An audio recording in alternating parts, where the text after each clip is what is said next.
बार की बात है। एक बार एक अध्यापक एक संपन्न परिवार के शिष्य के साथ कहीं जा रहे थे।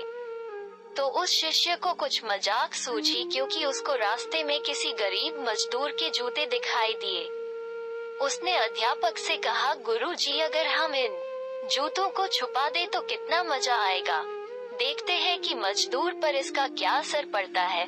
अब उसको तो मजाक सूझ रहा था, लेकिन गुरुजी ने कहा कि नहीं, गरीब इंसान के साथ इस तरह का भद्दा मजाक करना ठीक नहीं है। उसने कहा, क्यों ना हम इन जूतों में कुछ सिक्के डाल दें और देखें कि इसका इस गरीब मजदूर पर क्या प्रभाव पड़ता है।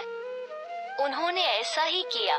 जैसे ही मजदूर अपना काम करके लौटा और उसने एक पांव अपने जूते में डाला तो उसको कुछ कठोर सा महसूस हुआ। उसने अंदर हाथ डाला तो उसको कुछ सिक्के दिखाई दिए। वो थोड़ा आश्चर्य में पड़ गया।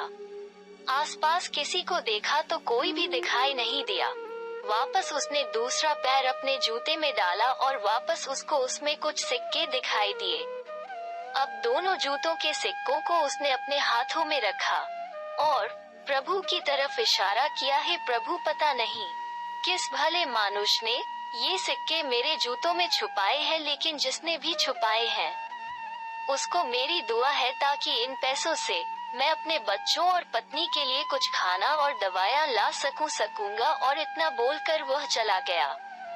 इस बात को शिष्य और अध्यापक दोनों सुन रहे थे। अब अध्यापक ने शिष्य से पूछा कि अब तुम मुझे बताओ कि तुम्हें कैसा महसूस हुआ, तुम्हारी पहले वाली मजाक या मेरा ये तरीका। तो उसने कहा कि गुरुजी, मैं आपसे क्षमा चाहता हूँ। अब मुझे समझ आ गया है कि सच्ची खुशी किस चीज में है। जब हम किसी की मजाक उड़ाते हैं तो हमें कुछ पल का आनंद मिलता है, लेकिन इससे हमें बद्दुआ मिलती है।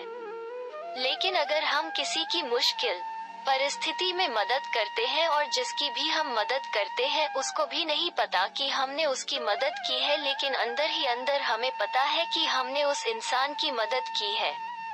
यही सच्ची खुशी है। जब हम दूसरों को खुशी देते हैं तो हमें सच्ची खुशी मिलती